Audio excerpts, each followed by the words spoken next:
Welcome to the Growth and Banter podcast. My name is Blake McCullough, CEO and founder of GMS Media Group, one of Australia's leading digital advertising agencies. This podcast is for any business owner or aspiring business owner looking to learn the strategies and secrets to navigate today's complex digital landscape. Today, I'm joined by a good friend and business advisor, David Sawicki from Third Wave Ideas, and we're going to talk about what they don't teach you in business. Get ready because there's going to be lots of gold nuggets. Business is a broad term, as is entrepreneurship. What does it mean to you? What does business as a term? You know, you're doing lots of big deals, mergers, acquisitions. You know, you sort of. I'm a small fish compared to what you're dealing with, but we're sort of working together on a few things at the moment. But what does business mean to Mr. Sawicki? So you said you're a small fish. I like to enter into any conversation. Any business meeting. In fact, yesterday I was at this networking event and they said, can everyone introduce themselves? So I stood up and I said, well, I'm the dumbest person in the room to start with. Let's get that very clear. Everyone else comes into a room being super smart. Yeah. If you've ever been in a room with an investment banker, private equity, they'll probably never talk to me again if anyone watches this or listens to it. I'm sure they would. But at the end of the day, anyone who enters into a room knowing everything, they just don't. And really, when you walk into a room, you don't know anything. So the person who learns the most can give the most. And for me, business is about giving the most. It's about growing people. It's about growing companies. You can't grow companies without growing people. And I remember when the world was moving into a digital age and everyone went, well, it's going to be a lot less people and a lot less, no paper and all of that. But the reality is you're always going to have people and you're always going to have issues. And the more you learn, the more you can give and the more people can grow. So to me, business is not about profit. It's not about revenue. It's about how far can you help someone grow. And with that, when people are doing what they love, then they're doing business. That's a huge point there. It's not the product or the service. It's what are you doing to help people? You know, what are you doing to help the market? You know, it's the need, and I think it's a big part of where people get wrong. It's like they think that it's the product. It really comes down to the people. You know, and, you know, talking about services, that's paramount, you know, and I know that you've had some, you know, part to play in Ogilvy, which is a huge sort of people business. So talk us through how a big business like Ogilvy can foster and build such a workforce of talented individuals. So if we go macro outside of Ogilvy and look at what the structure of ownership was of that organisation. So Ogilvy in Australia was owned by originally John Singleton. So John Singleton bought Ogilvy, Singleton, Ogilvy and Mather. The third company that he bought after that was my company, a company that I'd done a startup in, which was an employee communications called Impact Employee Communications. And that I sold that to Singleton, Ogilvy and Mather.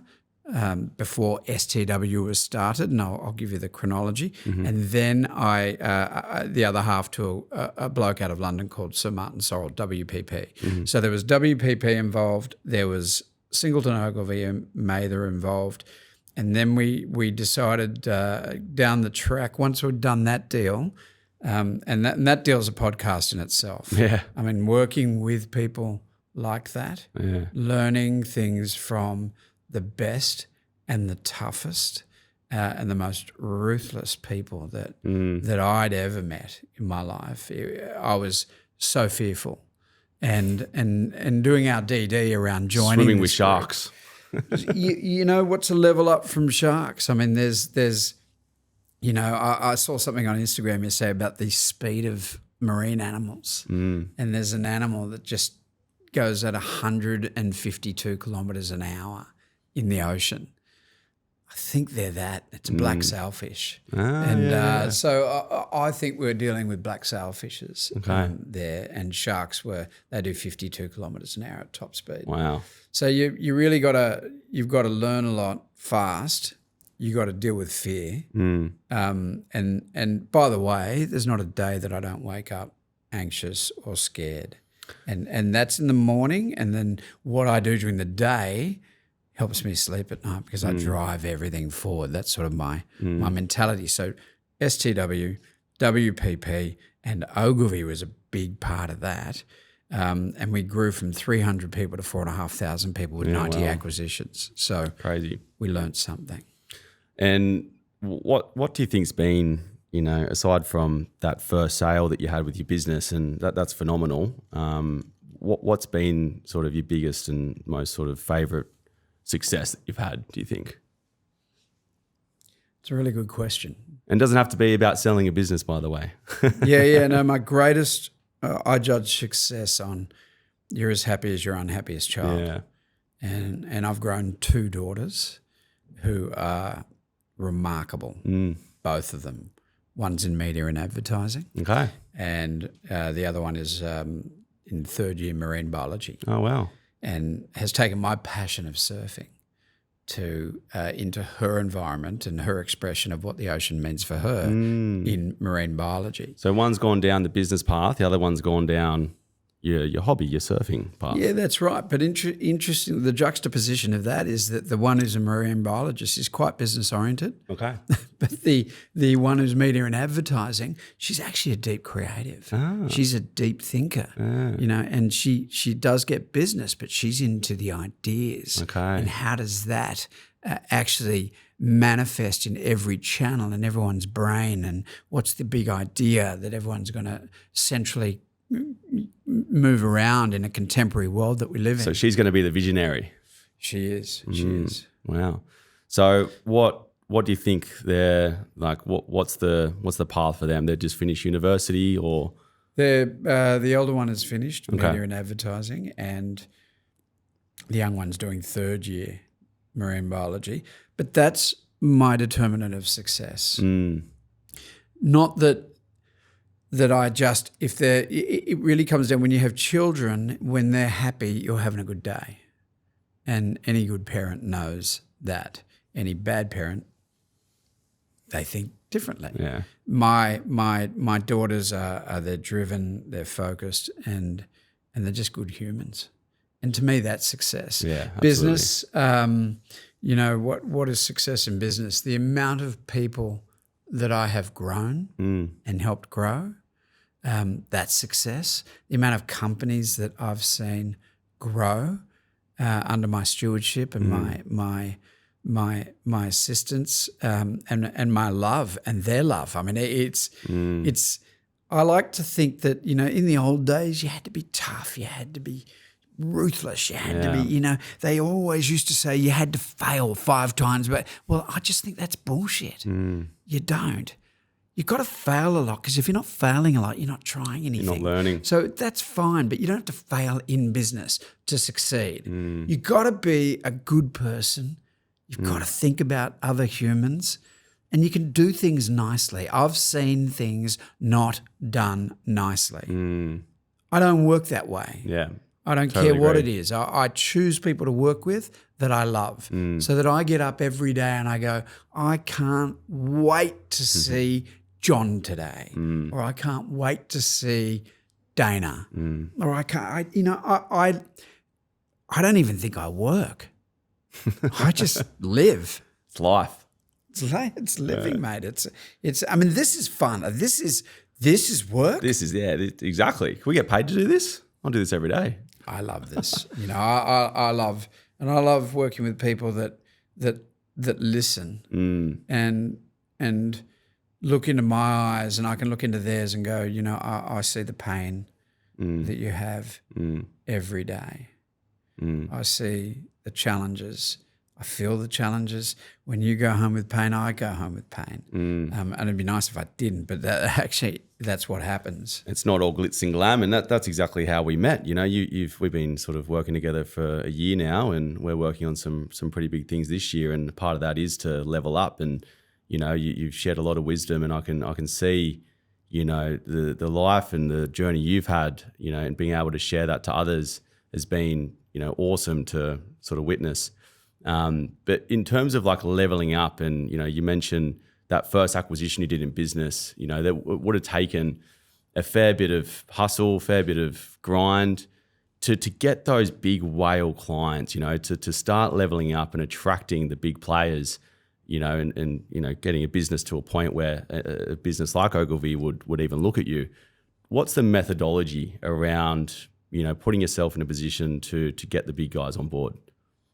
Yeah. From any industry point of view, you know, because this relates to service businesses, you know, products, anything. Sure. Don't ever sit with protocol. Okay. Right. You got to do things others won't do. You got to go to places that others never go, and you got to talk to people you would never meet. I've made a practice, and still today, where I'm at, just yesterday, as I mentioned before, I was doing a networking event called Networking in Nature at the Botanical Gardens at 7 a.m. Who does that? I do. Why? Because I met a stack of people I never would have met. And when I went into STW, call it Ogilvy at the time, there were 7 guys and 1 woman. They were the mafia of Ogilvy in Australia. I had to make friends and win each one of them over, not by holding my hand out and going, what can you do for me? But by thinking in my head, getting to know them and understanding what they needed. Now, I didn't give a stuff about what I was selling, but I was going to deliver them what they needed faster, better, smarter than anyone else. And I did that. And to this day, those 7 people, you know who you are. You may be listening to this.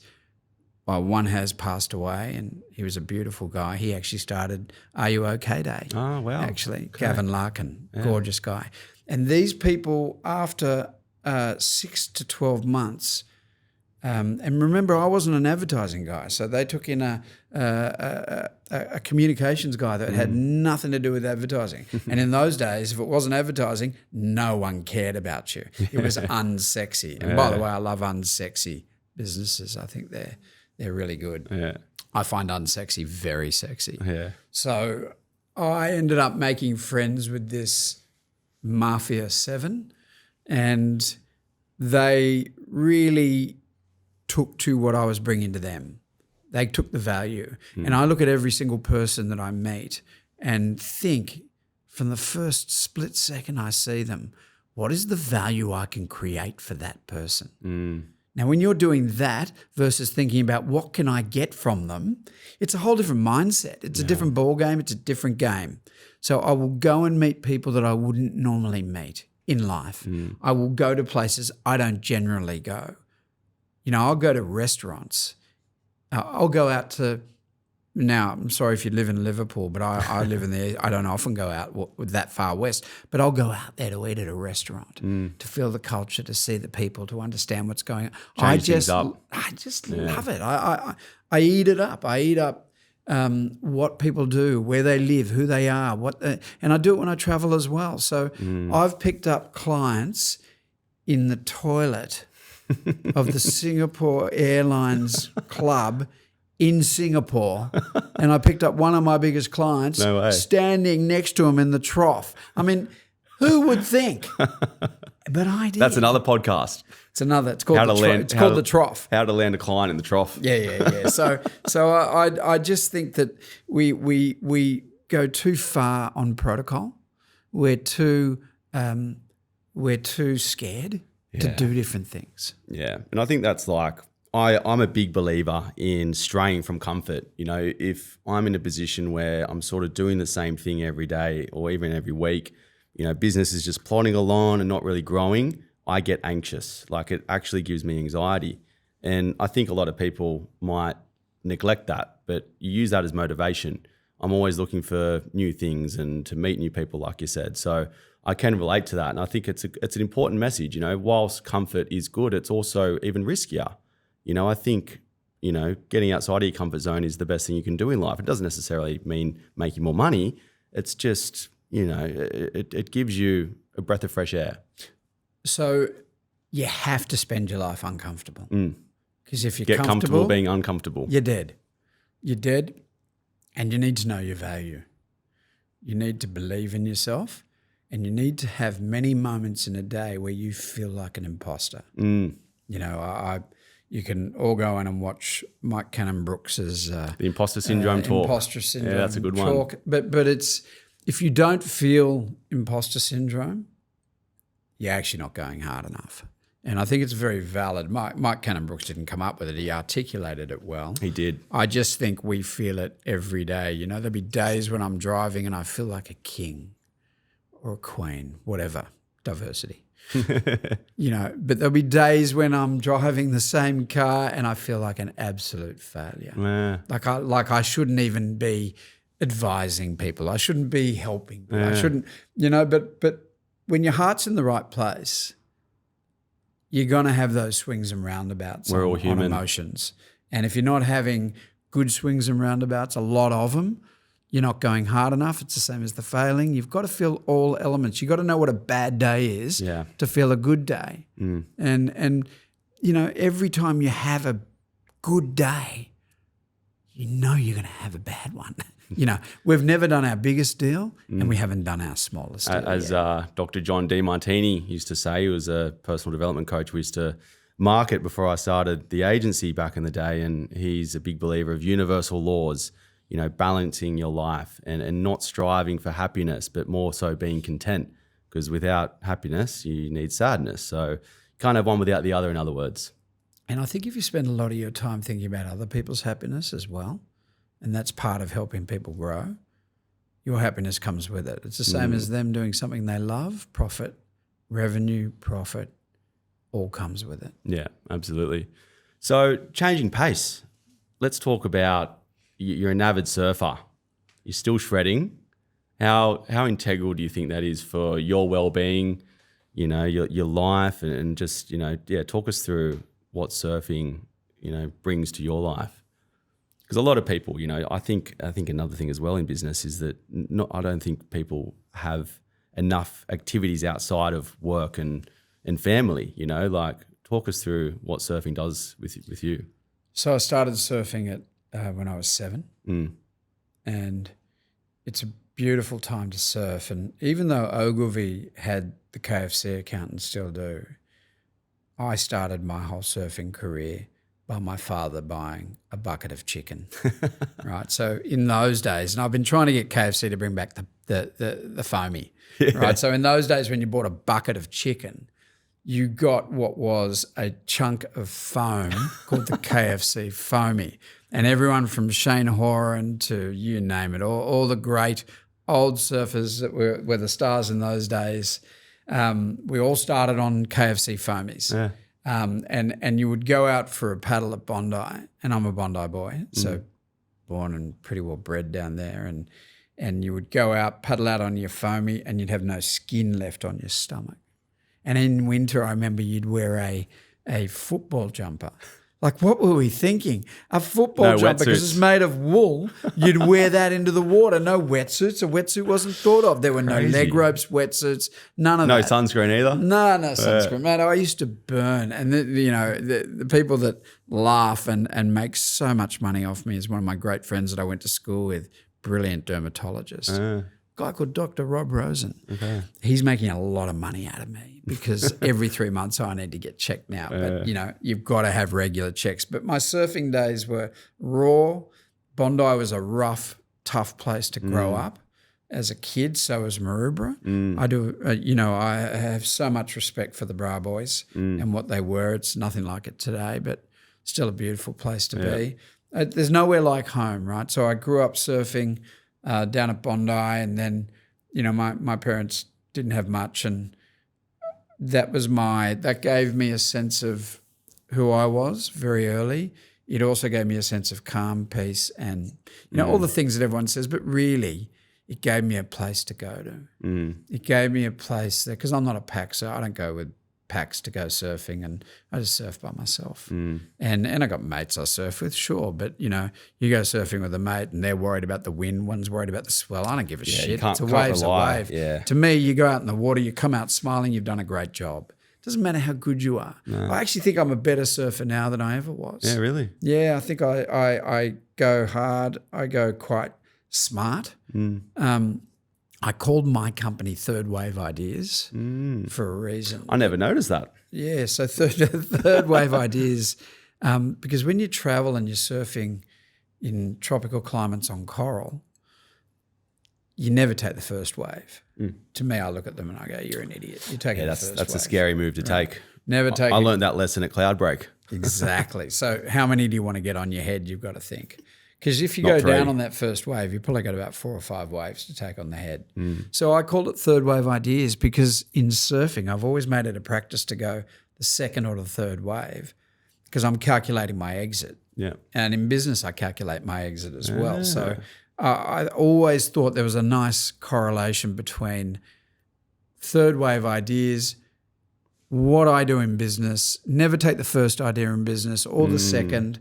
Wait for the third, think about all of them, make a decision. But never really would you end up taking the first, unless it's an absolute cracker. But I won't take the first wave. Generally, I won't take the second wave, and I will take the third, because everyone's clambered for the first and second. I've got the run of the field on the third, right? So when I travel overseas and I go to Sumatra and places that I feel at home, that I love, the waves are perfect. I do 80 hours of surfing in 2 weeks. I come back and I've had my fill for the next 2 months. I find it hard to get into the water in Sydney, actually. I'm the same. Like I was actually spewing. I went to Noosa and there was not a single wave, probably about a foot. But I prefer surfing more when I'm out of Sydney. I think the east is actually quite hard. I had a good little session at Bronte actually. I've started picking up a little bit more recently. I had a shoulder operation 2 years ago.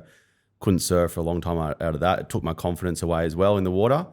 But yeah, like I totally get what you're saying. Like being able to just get out there, and it's a good analogy, like and I think this goes for a lot of even professional people, their sort of business and work regimes are very interconnected. So the thing about surfing is that it has given me that third place. And I think that, I do a lot of my meetings not in an office.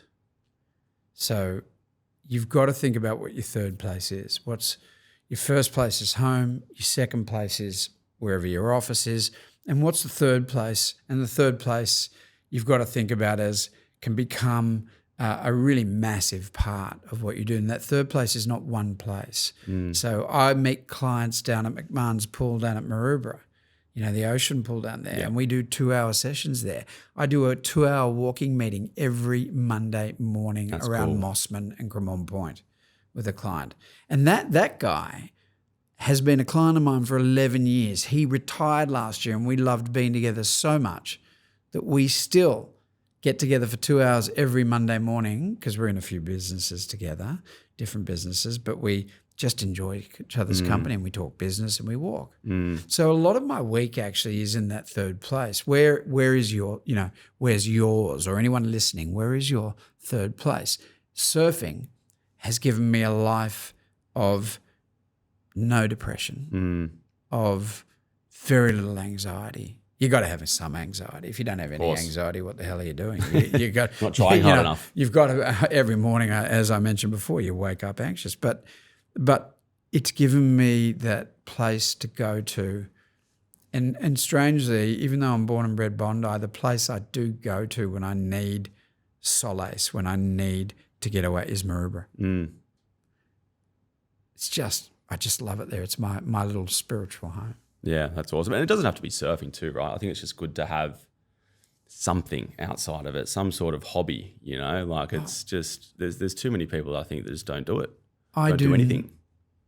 I don't understand people that don't have a deep passion in something. It doesn't matter what it is. It doesn't matter if you play chess. Yeah. It doesn't matter if you play bridge. It just doesn't matter. But I don't understand people that don't have that.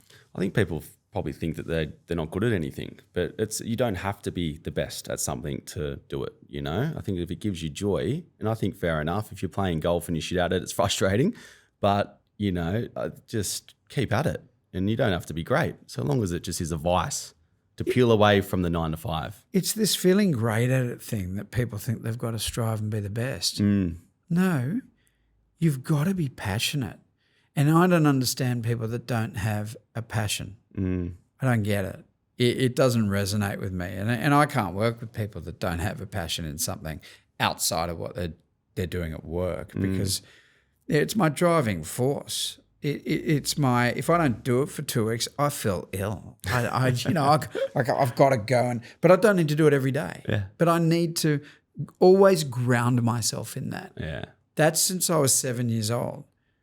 So I've never had any, that's been my main thing. I'm not into driving fast cars. I'm not into, a whole range of things that other people, this is my thing, right? But what's your thing? Yeah.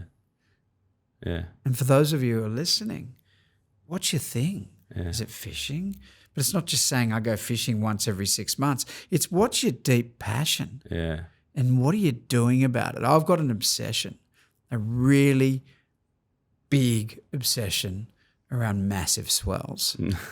And I've had two police rescues. Scare the shit out of me. Yeah, they scare the shit out of me, and that's my obsession with it, right? Yeah. So Nazare, Mavericks, not riding them because my lung capacity couldn't do it. I don't have that skill base, but I'm in awe of the people that do have that skill base, and I'm in awe of the power and the energy of the ocean when it gets, well, I shouldn't say the ocean, it's actually the world, because the energy, if you've ever stared and looked at an ocean and a wave, as much as I have, and gone, what the hell is that? It's a medium of water with a bunch of energy moving through. And if you look at it from a drone, which we have access to look at now, it's a line of energy going across the ocean. I mean, it's just a strange thing. I mean, who really thinks so? I think about that stuff. Magical. You're watching Pipeline, the Pipeline. Yeah. It should be on today, actually. Kelly Slater's, how old is he now? Still competing? Mate, he's 52, 53. It's crazy. Yeah, he's good. Look, he got through to the, I can't remember what it was, but yesterday he surfed well. Yeah, no, I haven't seen any of the footage yet. I've stood at Pipe. It's a really scary wave. It looks scary. Even watching it wasn't massive. No. Yesterday watching it on YouTube, it's you could tell when people were getting wiped out. Just that sort of whitewater area, people were just getting smashed, and it's almost like a shore break. Yeah, and if you've ever surfed North Shore of Hawaii, it's all lava. A lot of it's lava. Yeah, it's not rocky. Coral, and it's lava, and lava's thick, scary, and cavernous. That's why they're introducing helmets. Well, they've introduced helmets 20 years ago. They're now starting to think about using them. Yeah, it's starting to be cool. Because I lived in Whistler. I snowboarded for a whole season when I was 20, 21, straight out of uni. When I finished at UTS, went straight to Whistler, lived there for the season. I got a helmet straight away. They sort of had the helmets that sort of looked like a bit of a hat, so they made them cool. And then it was sort of coming in, but I think, 14 years almost later, I've not been back, but I'm hearing that everybody's wearing helmets now on the slopes. Yeah. And it's starting to come into surfing. You're crazy if you don't. If you're riding a wave that will compromise your health. Yeah, that's right. On a wrong form. And that's what happened with Owen, right? So that's exactly what happened. Yeah, that's what the book's that was about. in Fiji. I think, was it Chopo? It was probably Chopo, Tahiti or something. But brain damage, you don't think about it until it's happened. It happens fast. I wear a helmet on super shallow reefs overseas. Yeah, do you? Yeah, okay. I always have. Yeah. Just because it's probably not going to help you that much, but it's a little bit of help to not split your scalp. Yeah, scary stuff. Yeah. So we've talked about, what it takes to get a whale client, surfing being integral, or any hobby for that matter, running a business, and not even running a business, just living life. the one analogy that you've shared with me that I've actually passed to some friends and they've resonated really well with it, is having a SWAT team in life. And I think that it's such a great analogy, but I'm not going to explain it because you explain it really well. Talk us through the SWAT team analogy. So let's think about what a SWAT team is, and most of you would have watched some form of television around SWAT teams, police SWAT teams, where there's a heavy situation on. It's a special bunch of people that come in and they're all come out of this truck going hut, hut, hut, hut, hut around the situation, and they handle the situation. Yeah. So I've always looked at that and thought, that's funny. You know what? When I look at my life, I see that what I've done is you got to have a bunch of people around you that can help you, that are professional, right? And people that know what they're doing. You can't talk to friends about a lot of things that are going on. Otherwise, you're going to spend a lot of time in places you don't really want to go with your friends. So I thought the idea of the SWAT team around a major incident situation, whether it's in a hospital, on a street, in a bank, or whatever, I've watched all different teams and they're remarkable the way they work. So I realized that naturally in my life, I started putting together people around me that and I like to think about the milestones in your life: births, deaths, marriages, divorces, relationships, right? Business, personal. This doesn't cross into business.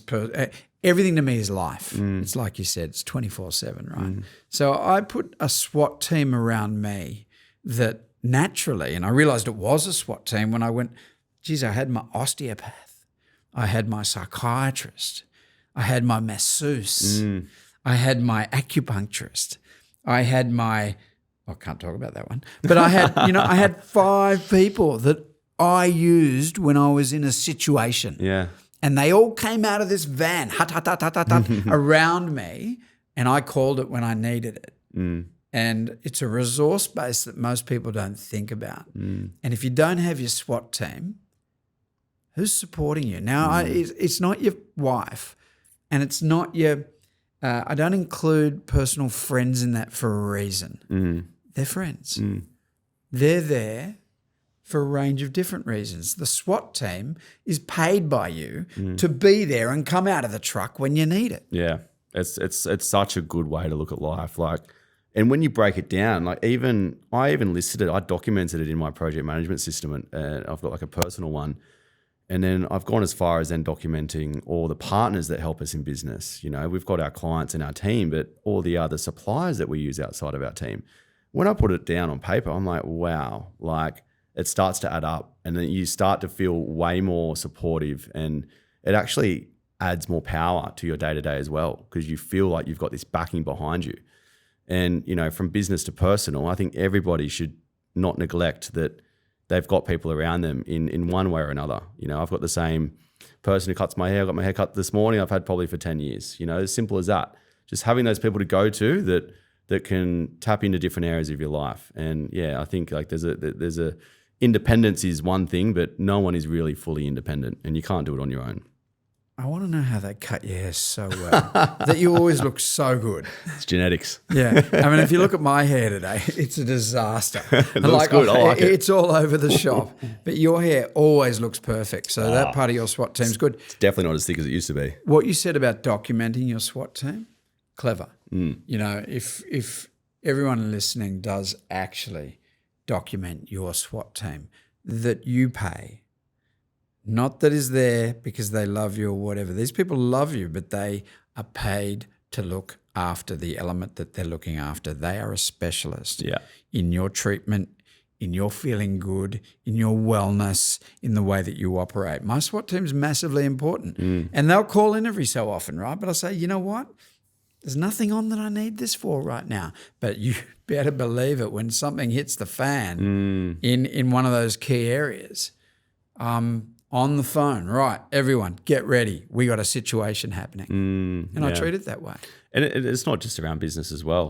You've been great over the past year helping us with, leveling up our business and tackling some big projects we've got on the horizon the next 3 years. But, don't neglect mental health as well. A performance coach is sometimes necessary. A personal trainer, surfing coach, even, whatever hobby you're doing, golfing coach.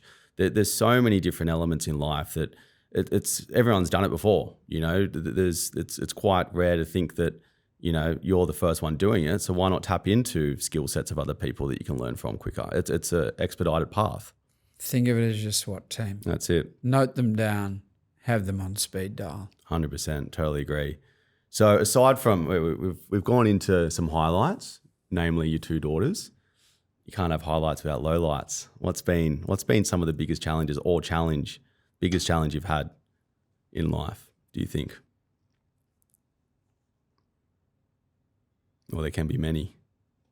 Yeah, I'd say like every question's a good question, but lowlights. And you got to think, what do you want to talk about and what don't you want to talk about? And I guess I wouldn't call them lowlights, because every time I have what other people might call a lowlight, I look at it as an opportunity, or I look at it as there's a silver lining to everything, right? Well, I'm going to learn something through it. Yeah. And so lowlights, nursing your mother through breast cancer till the moment she dies. I wouldn't call it a lowlight. I call it an opportunity. What a blessing. What an amazing experience. There's texture in everything that happens. And as I'm talking, I'm trying to think of some experiences for you to share with that. And it's not being a stupid young teenager and throwing an apple core at some other school children while I was on my P's and crashing that car on New South Head Road, and then, we all do that's not a low light actually, but that's just one example. There's so many, in terms of low lights, gosh, thinking of one, what is one that I go, one was, deals always come very close. A deal, most people think you sign a heads of agreement, you got a deal. Well, you're so far from a deal till the money's in the bank. Yeah. It's all about the money being in the bank. So true. And I'll never forget, there was one moment in my history where my business partner and I, and he'll be listening to this, he'll know that moment. But no one else ever knew this actually happened. And we'd bit off more than we could chew. And it was the determinant of what would happen in life from that point. Really? And I remember being in the car park in a big building in Sydney, and my business partner walked up to me out of the car and he goes, "Don't fuck this up." And in my heart, we'd already fucked this up. So I knew life. Don't fuck it up even more. Life could change from that point substantially. Big opportunity, bit off more than we can chew, couldn't handle it.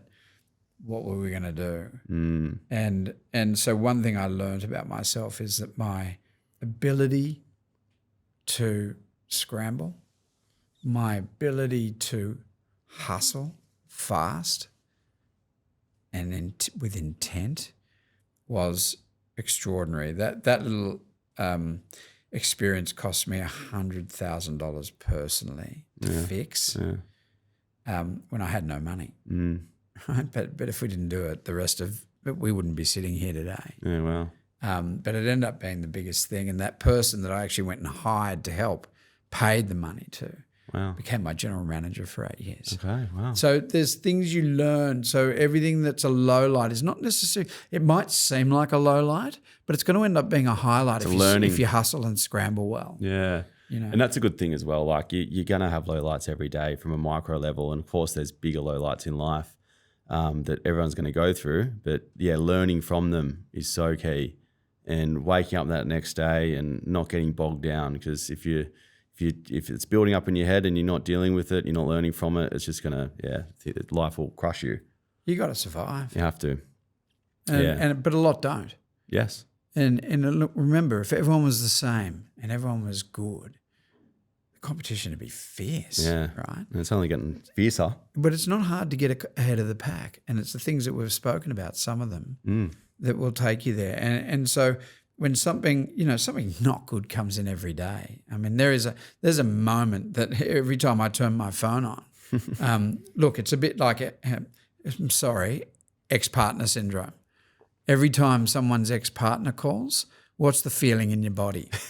Yeah, what's the mindset you've got? What's every cell doing? Yeah. And it's that ex-partner syndrome that comes into every moment or every second moment of your day. You've got to be prepared for. Yeah. I get it all the time. I mean, you can be on top of the pops. Wow, just did that deal, got this done, that person's on their way.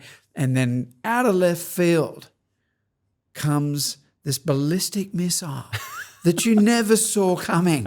And who shot it? How did it happen? But it happens, right? So one thing, I handle situations well, because most times when my phone calls, it's not the petals are being distributed and everyone's really happy. Every time someone rings me, it's a problem, right? Yeah. There is. I remember once I had to low light. You want to talk about low light? I had to go in and report, and this guy will be listening. I had to go in and report one year of my company to some pretty heavy people, and they were expecting $1 million profit. Yeah, well. Yeah. Super important because everyone had calculated their numbers. There were 25 companies in the group at that time, and mine was one of them, and it was making some good money, and I had to go in and report. And 2 minutes before I walked into the boardroom, Wow. 2 minutes before I walked into the boardroom, the accountant rang me, their accountant, and said, "Oh, Dave, listen, slight issue. We double counted some of the profit. You haven't got $1 million to walk in there with.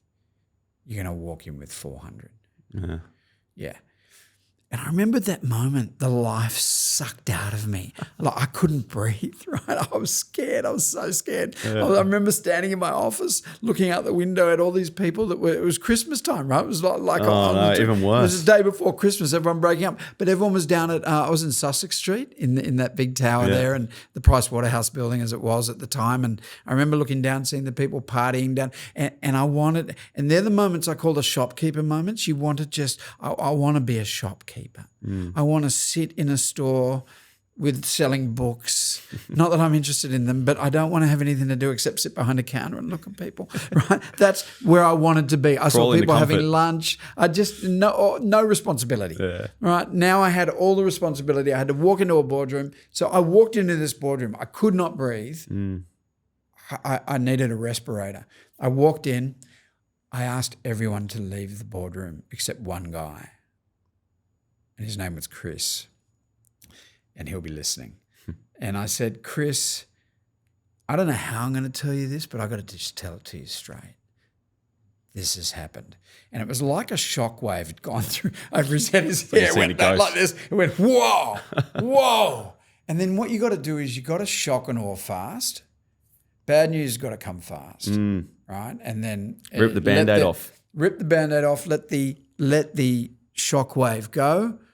And then everyone just take a breath and settle down, and we're going to work with this, right? Because we've got an up here, we've got a down. So, but it was a horrible moment in my head. I've done the walk of shame. Where after GFC, we got paid a lot of money, and I knew they'd be asking for the money back. The walk of shame was going to the heavy dudes office and having that, and that happened exactly as the way I said it, but that's why I built in a clause of non-refundable. You see, you got to do some smart things along the way. And so they're the sort of low lights, but you turn those low lights into, what did I learn out of that? How did I tackle it? What could I have done better? And but they're going to come all the time, mate. They're going to come every day, every second half hour you're going to have is going to be a ballistic missile. That goes back to, I guess, the universe leveling you out. You can't just be on top of the pedestal 24/7. And if you are and you're shouting on top of it, the missile's going to hit you, bring you back down to earth. Well, the missile is always going to hit you. Yeah, that's what your SWAT team's for. Absolutely, got to support you. You need support. Yeah, absolutely. I want to talk about. There's a few industries I think that are hot right now. You sort of got your finger in a few pies with some big deals, and maybe we can talk about some of the exciting stuff you're working on at the moment. probably some that you can't share, but what's some of the hot, businesses, industries that you're dealing with and ones to look out for other people? So I really like industries. So I don't do a lot. I do some in agencies still. Mm-hmm. But, well, let me just pull it back a little bit and just go that there's not a person that I don't meet that doesn't look me in the eye like this. And every single CEO, founder, everyone looks at me and goes, but my business is different. Okay. And when I get that, in my mind's going, okay, good, excellent.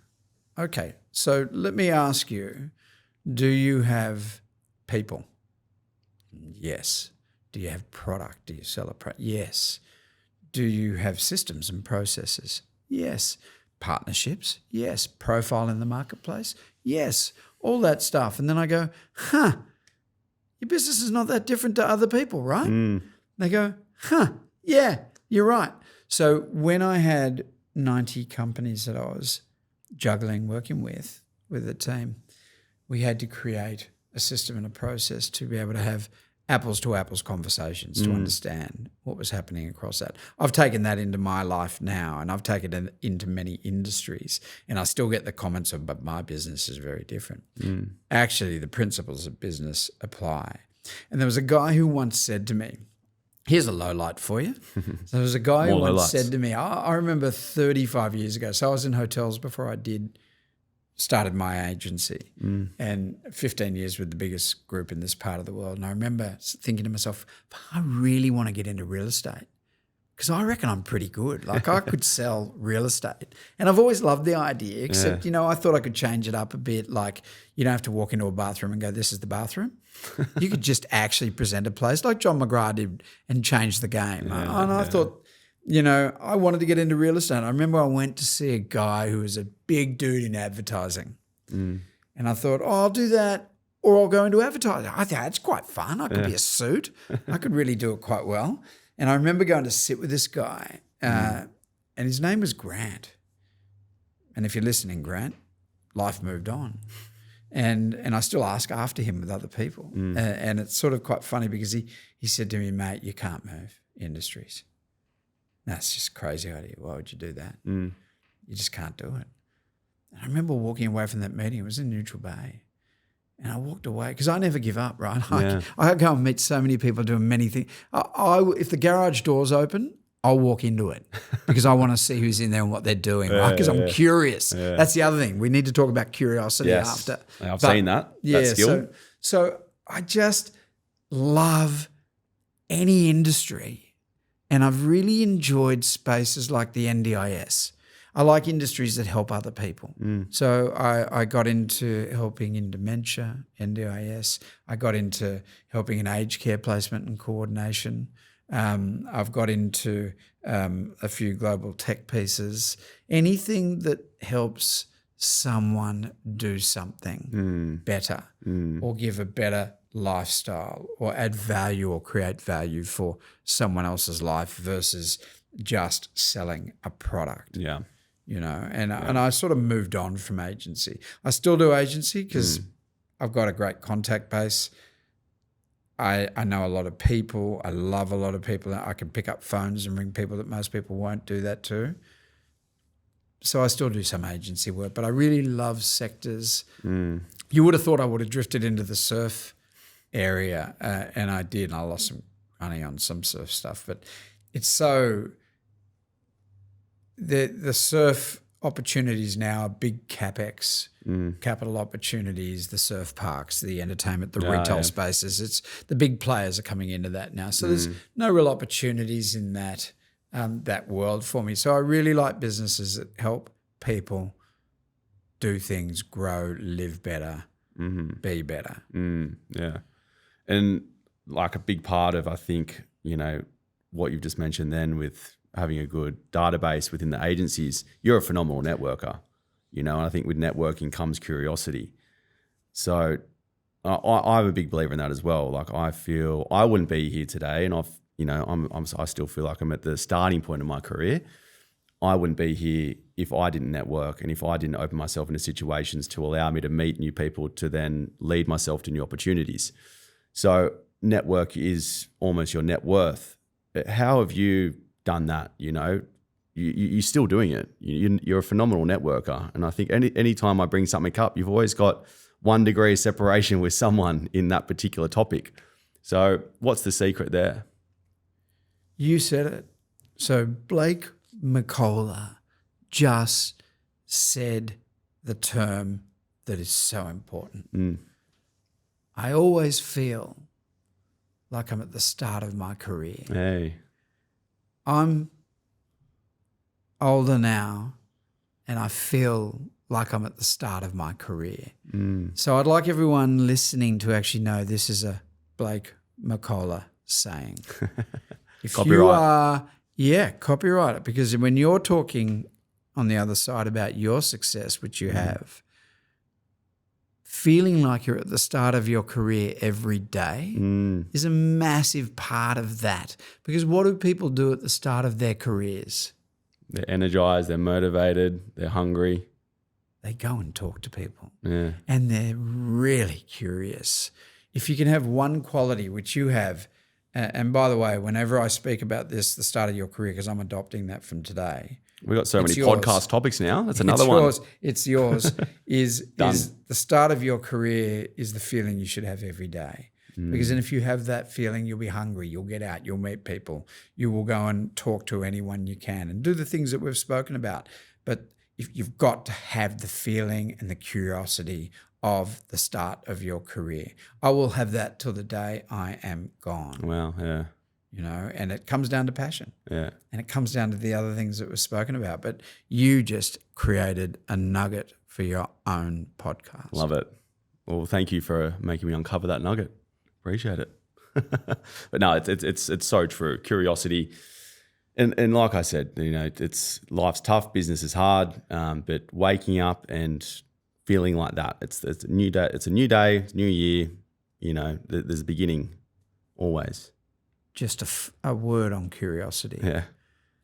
So people often don't look into or get into things that they're not interested in. I urge everyone, and I do it, to go into a news agency. Does anyone remember what that is? Right, you actually go in. You know they've still got magazines on the shelf, right? Like, how's that even still a business? But it is. Isn't that where you go to buy lotto tickets? Yeah, you go lotto tickets, and it's the same thing, right? So you walk into a news agency, and the weird thing about news agencies is they still look so shit. They do. They haven't even been able to contemporize them. Never seen a modern one. No, not a modern one. They still got that crap cardboard. Anyway, you walk into a news agency.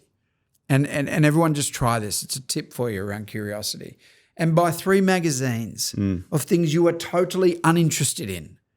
Tattoos Monthly, Weddings Central, and whatever else the third one is. Good housekeeping. It could be wearing lycra and bicycles, right? Riding bikes in the street, you know, for exercise. So I bought a cycling bike once, a Tattoos Monthly, and actually I bought a military guns one, right? and I sat on an aeroplane reading through these, and it opened my eyes to this incredible, amazing different enterprises and businesses and how they're marketing to people that are interested in. I learned a lot, right? So go and buy texts, read things, understand things, hear things, see things that you would never see. You can buy a medical journal, learn about what's going on in medicine, you know, understand, talk to, that's curiosity. It's not about being curious in what you're interested in. It's about taking it outside of that. Again, getting uncomfortable. You think I sat on a plane reading a Tattoo Monthly book and people are looking at me like that's with no weird, right? I don't have a tat, but I was interested. Were you inspired to get your first one after reading it? No, not at all. But I did learn how they did stuff, and that's curiosity. I want to learn. And not to get into it, but I want to learn how other people. I walk into a tattoo shop and tattoos are just so left field for me. But I walk in and watch how they do them, like that one down at Bondi, how they actually do the needling and this and that, and wondering about the pain and all. I'm curious, man. I mean, it's like, how can you not be in life? Yeah. And so when I go to New York, I spend 15 hours a day just walking and looking into every nook and cranny I possibly can and seeing what they're doing and how they're surviving and how the dudes are hustling and what's going on. And, I'm reading a book at the moment, which I'm so impressed with. I really didn't expect much from it. And I'd love it if he was listening. It's 50 Cent, his book, Curtis Jackson's book. Hustle Harder, Hustle Smarter. I didn't know he had a book. Come on. He's got it's Maybe that's come the next out. one. And I got to say, if anyone's listening that knows him, send it back to him. It's a cracker book. Really? Fantastic concepts in it. The guy is curious. Yeah. The guy is smart. Have you watched Power, the series? No, I'm going to because I've heard all about it. It's great. In the book. Watch that. But I picked up so many nuggets out of his thinking and the way he's done stuff. And some of them really resonated with the way I do things, and that's comforting. But there were things that I learned. And so being curious, super important. And that was just a little tip on how to get curious about things that you aren't interested in. That's awesome. I think you're the king of living outside of your comfort zone, David. Yeah, I'd like to get comfortable one day. Yeah, I'd like maybe. to just 5 minutes of comfort without a ballistic missile or this or that. Someone rings. Give yourself a day off. When is the day when people are going to come and just spread petals over me? Or probably when I'm dead, actually. Petals, That's why you go over to Indonesia to surf, so you got no reception, so you don't get those missiles. Yes, you're right. So it is February 2024. Myself, speaking from personal opinion, I feel this year is a big year for a lot of people. And I feel like last year was a lot of preparation planning. The year before was breaking shit for me. And then this year I feel is big moves. What is 2024 got installed for David Sawicki? So I vowed this year, it's my year of simplification. Yeah. So I think economy-wise, it's going to be a cracker year. I feel it's bouncing back. Oh, it's doing well. Yeah. But of course, there's always some fucking idiot leader that's going to geopolitically screw everything up. I mean, there's always going to be one. Yeah, if the world's ever been in a place where it's just teetering on all big fronts, we're doing that. And the economies are defying it, right? So, economies are doing well.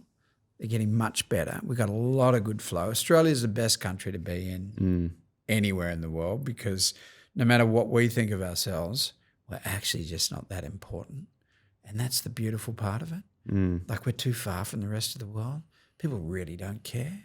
And we've got our own little ecosystem. So isolated. Yeah, we follow the US and what they do, but we're so isolated. We're so far. We're not as important as we think we are.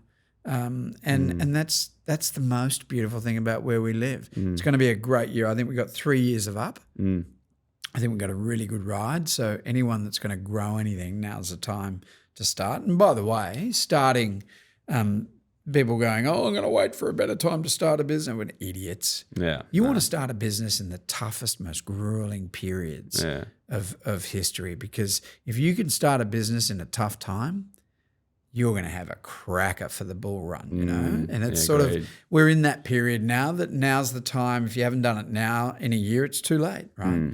You need to have had that groundwork. So I think we're in a perfect position for growth. My year is a year of simplification. So, I'm invested in 15 different assets. I've got, and I want to simplify it. I want to get some stuff out. I want to make life a little bit simpler and not have I've got so many complexities around different deals and this and that, everything. So if it's all about simplification for me, whether it be client base, whether it be investments, whether it be family, whatever it might be, if it's going to make things simpler, it's on my one-page plan. Yeah. Love it. Yeah, it's good. Anything around AI? It's a huge topic. Yeah. What do you think? Yeah, so I think a lot about it. Yeah. And I think none of us know anything about it. No. I think it's bigger than we've ever seen. I think the agency world is going to be decimated because they're scrambling. Which is why we're integrating AI.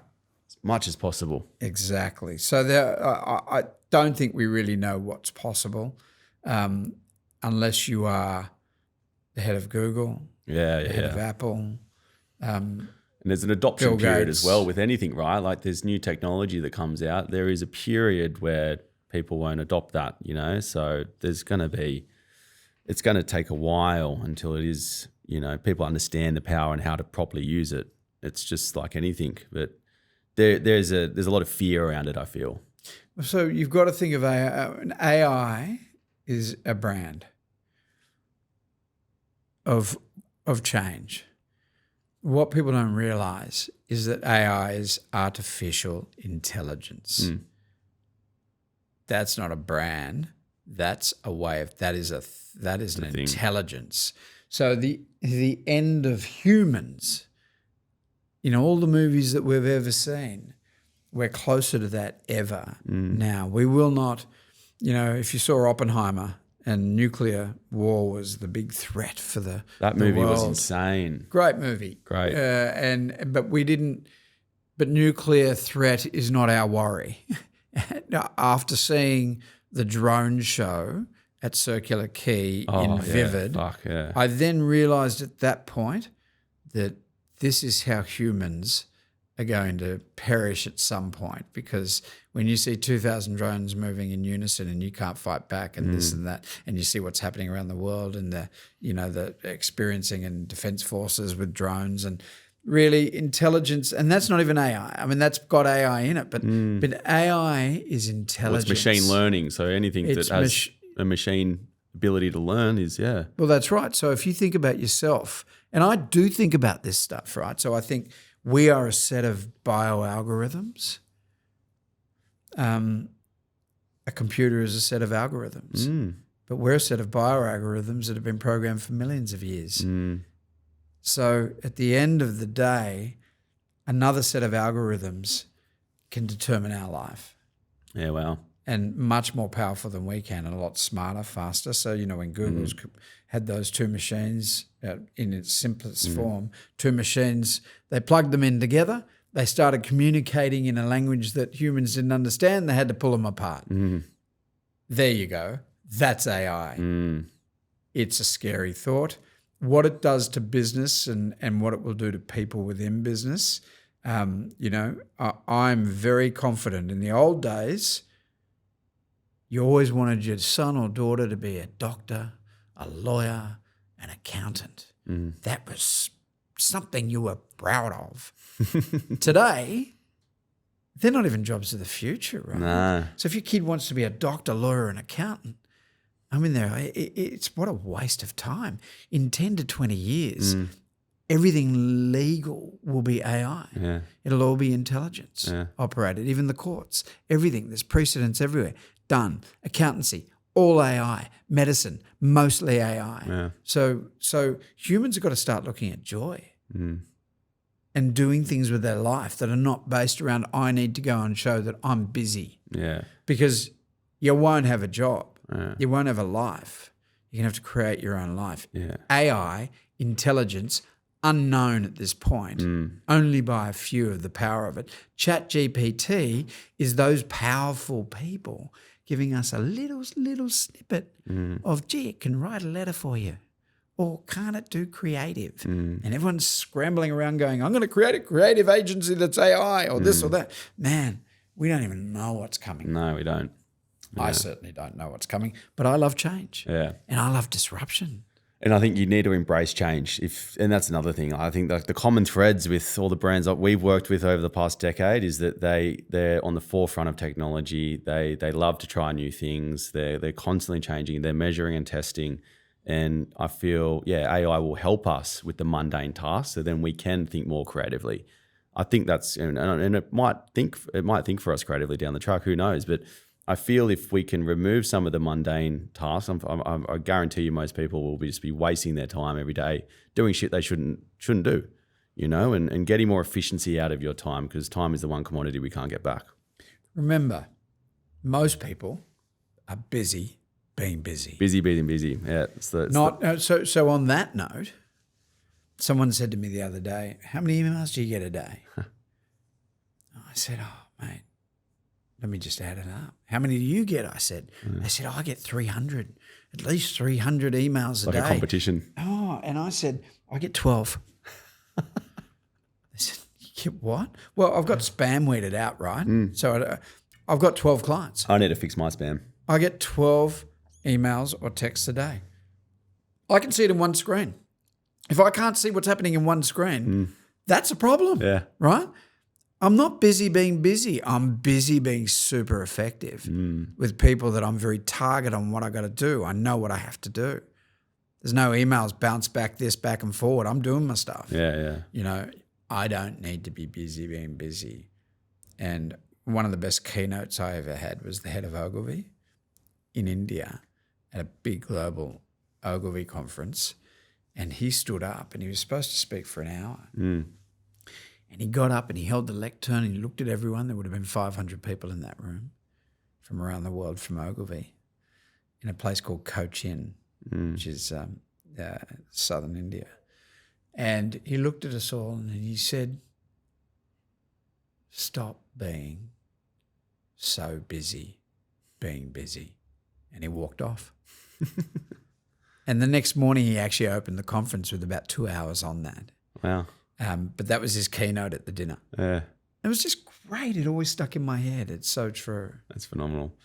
And yeah, it's about, being efficient and having a high performance life, and you have to streamline things. There's so many shiny objects and distractions out there. You got to be efficient. Yeah. Before we finish up, one question I'd like to ask: What reflecting on your younger years, what's one piece of advice you would say to yourself, in your teenage years? What would you say to younger David Sawicki, knowing what you know now? I should have married Sally. Hear that, Sally? Yeah, great girl. Still a friend of mine. But, The one that got away? There's always one that gets away. But yeah, no, I would say. In business and relationships. Yeah. I love life. Yeah, good. I would never, there's nothing I would change. Yeah. And a friend of mine said recently to me, he said, would you come back to this life knowing what you know and live it again? I said, absolutely. I can't get enough of it. My mother was like that. I'm like that. You do radiate life. I've seen that. But I love it. I love the high moments, and we spoke about low points. I mean, they're all textured moments, and I take them in. I feel them. I take hurt and feel it and let it go. I take things in and let them go. I feel real emotion and I let it go through me. I would say to myself, don't change a fucking thing. Love that. Live your life the way I've lived it, because it's been so good and I want to go it again. I don't want to leave. I hope I don't for a while, but I really love it. And I've learned so much, and I'm learning so much, and again, what's the nugget that Blake McCollough created today? Live like you're about to start your career every day. That's my advice to myself, which I've lived. Yeah, I love that. What advice do you commonly give, and what would you give to your daughters? I'm sure you give them advice every day. Yeah, I do, and I'm quite harsh. You have to be. Yeah, and they're quite appreciative of some of that. And I have been a single dad for about 18 years, sharing the bringing up my girls with the mother of my children, and she's been great, and we've both been great, but we've done it together and alone, and it's worked really well. But I'm quite harsh when it comes down to discipline and keeping them thinking. My advice has always been, and it's always the same, be super curious. Leave no stone unturned, and peek under every rock and look around every corner, and be a step ahead of every single person you look at. Not in a competitive way, uncompetitive. Be a step ahead in understanding how to create value for every human you come in contact with. Yeah, I love it. Get comfortable being uncomfortable. Yeah. Yeah. Yep. Stay true to that. Absolutely. Well, mate, thanks for your time. It's been a pleasure chatting with you. I'm looking forward to everything we're going to be doing in the future, near future. And I think the one thing that we haven't done yet is going for a surf together. Let's lock that in. We'll do that, but it's been super fun. Thank you for, I know when I say super fun, I don't mean the podcast. That's, of course, that's super fun.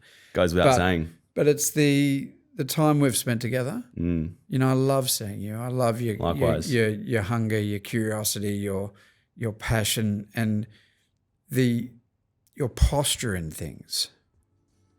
And your haircuts are always good. Thank you. Thank you, mate. Love ya. Cheers.